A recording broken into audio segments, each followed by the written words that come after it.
Well, hi everyone, and welcome to my video. Today it's all about homesteading on the cheap. I'm going to share with you the homestead here that took us 12 years to build, but it's absolutely just the way I want it. I'm going to share with you all the things we've done in these last 12 years to make our homestead a home. And we did it on the cheap. So let's get started with the most obvious thing. It's our mobile home. Let me go ahead and show you all about our mobile home. All right, so we're gonna begin with the mobile home. We paid $64,000 for a 1 acre property. Now this property was run down. It was close to being a foreclosure. In other words, this property was in really bad condition. We had grass that was as high as our knees. We had trees that weren't trimmed. We had, as you know, plumbing issues, which we still have, but we had so much wrong with this property. It actually probably shouldn't have been lived in property. It needed a roof, the roof leaked, and all kinds of conditions to it, but we slowly fixed it up these last 12 years. So this is my 1963 Ridgeway double wide. In its day, it was a prime mobile home. In other words, in 1963, this double wide was the elite. This was the exception to the rule of high quality living. But mobile homes are not made to last, and surely not made to last this long. But we got a new roof on it through these last 12 years. We repainted it. We totally redid the inside of it as far as the carpet, repainting, new kitchen floor. Now we do try to keep as much of it as original as we possibly can.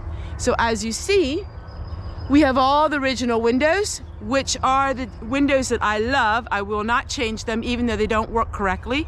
We have all the original windows, all the original layout of the house, everything is original. They did place this $10,000 deck on it back in the 80s, but this is cheap living because the mobile home is depreciated to the point where the mobile home really doesn't add any value. Basically, we're paying taxes on the land.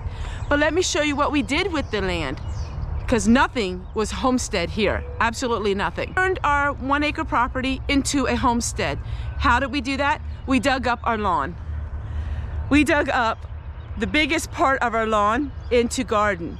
And I have all kinds of things planted there, and I'm going to show you all about that. Now, this property had to be paid for with cash, simply because here in our state, you probably most likely will not get a loan on a mobile home because they don't see the value in mobile homes. But mobile homes have tremendous value if you keep them up. Upkeep. It's kind of like a car. So cars really depreciate, but if you have a classic car and you keep it up, it actually can appreciate. All right, so I'm gonna show you my property.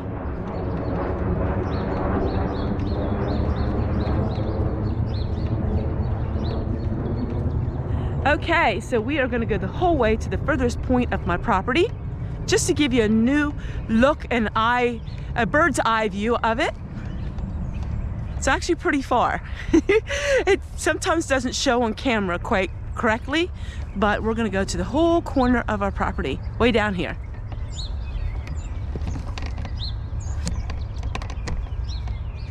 All right, so this is what you see. Now we turned the lawn into garden, which I have a lot of medicinal herbs in it because they come up year after year. So that's this corner of the property.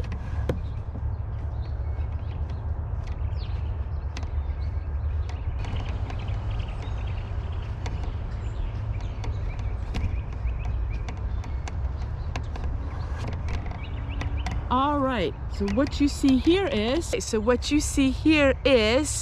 75-foot line. This is our property line, and this is where we have all of our grapes. So all of our grapes are here on this property line. These are Concord grapes that are made into jelly and to juice. So this goes the whole way at our property line. All right, let me show you something else. There's a lot to show you on our property because we have everything established that we are using every bit of our property, like everything. You know, we don't have any places where there's not being used.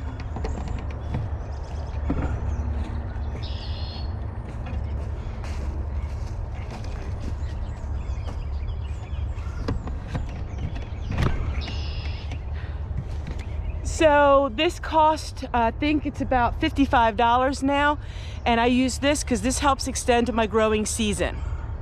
I have spinach planted in here, and I need to open it up because it's supposed to rain and I want it to get rain on it.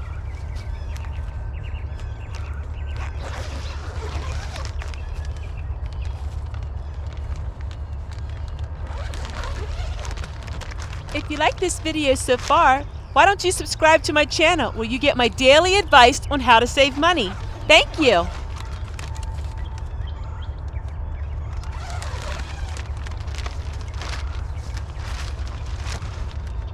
All right, so now it can get rain on it, and then they'll soon be sprouted up. I actually have some spinach here from last year, which is amazing, amazing.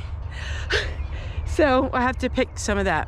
And all of my medicinal herbs, I use that, so I don't use anything from the pharmacy. We grow all of our own food and all of our own things that we need. And also I do a lot of gleaning as well, which you all know about, in different, very unusual ways. I'm gonna show you more about my property. Everything is growing, everything is helping us to live a sustainable life. So what you see here is 3.5 to 4 feet high. These are all roses. I use these roses for cleaners. I use them to make perfume, for soaps. I use these roses for jelly and jam, and everything I have is for a reason. So we have greenhouses all over the place, and we also have this old shed that our son-in-law built when he was a little boy, and this was a playhouse, and we turned this into a potting shed. I'll show you that in a minute. And we just take junk that other people didn't want and we create something with it.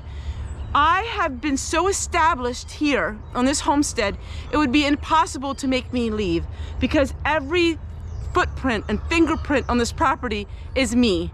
And I am absolutely 100% so content here because I created this with my bare hands. I created this.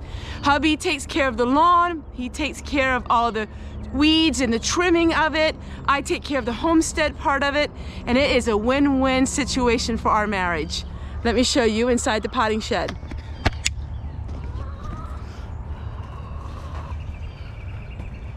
So I create things in here, create all kinds of beautiful things.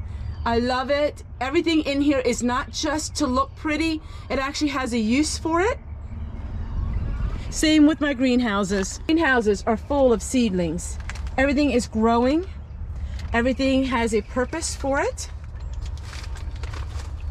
As you can see, here are the onions, which we will be planting soon.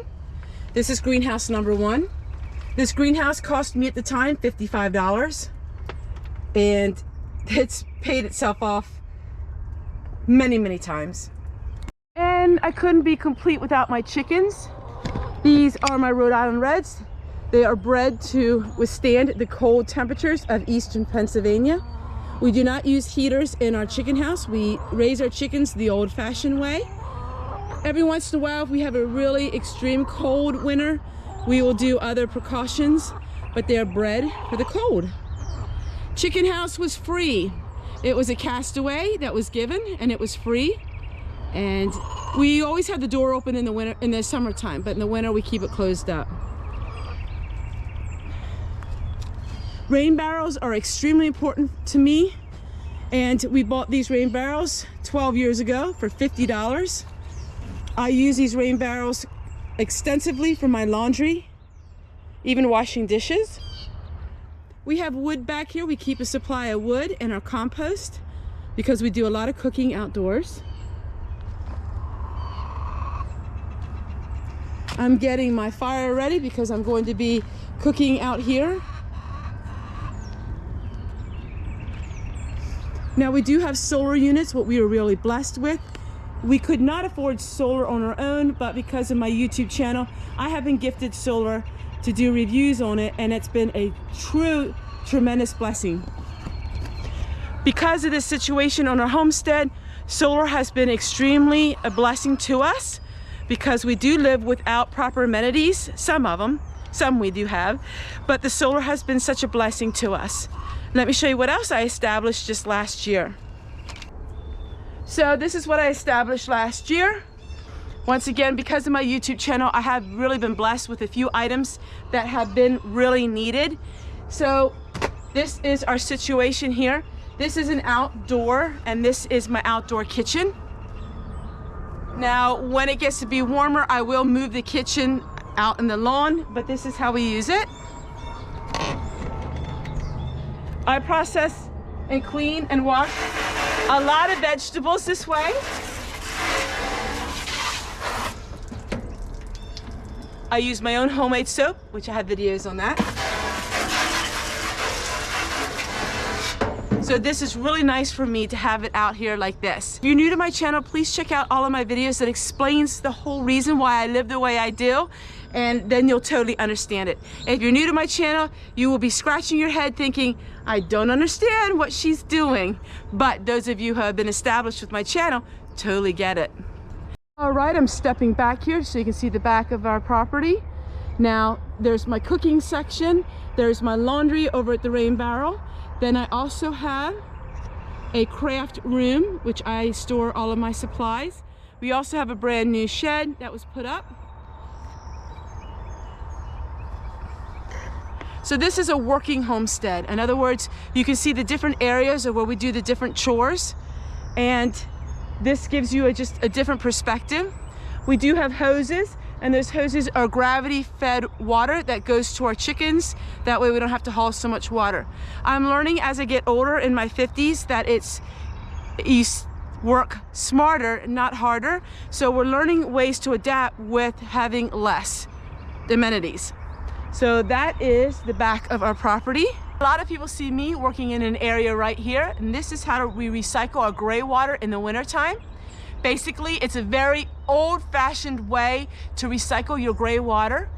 What you do is you put all of your gray water in here, and the ground will naturally soak it up and disinfect it, naturally purify it, and then it will go way down into the water table, eventually to be used again.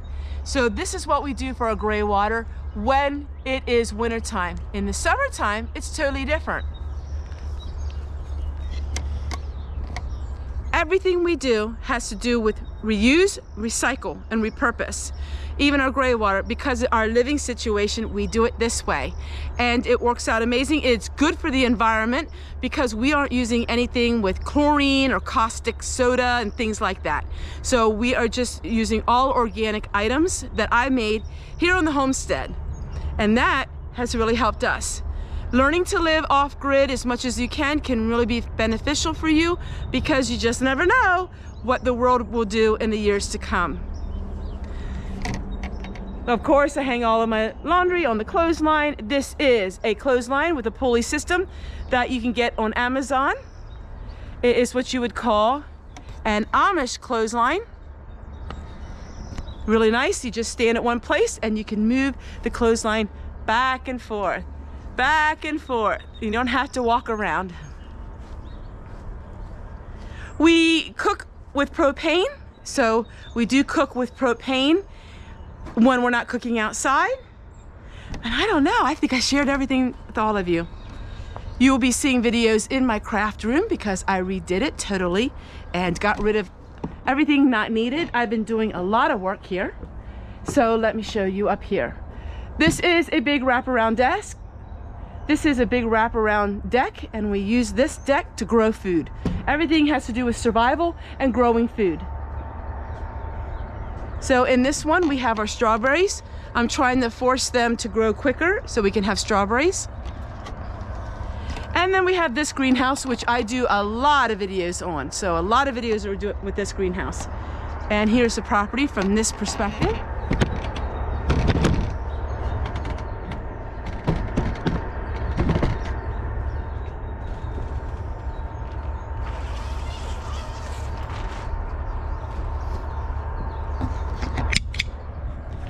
As you can see, this greenhouse This greenhouse is completely full with all kinds of seedlings. Everything that you can imagine, I am growing. I teach skills on how to transplant things. I teach skills on taking grocery food and turning it into planting seeds with them. My channel is about teaching about how to live on very little, but having abundance. So everyone, you got a little bit of a tour of how to live extremely frugal and how to be more self-sustainable just by finding things that people don't want,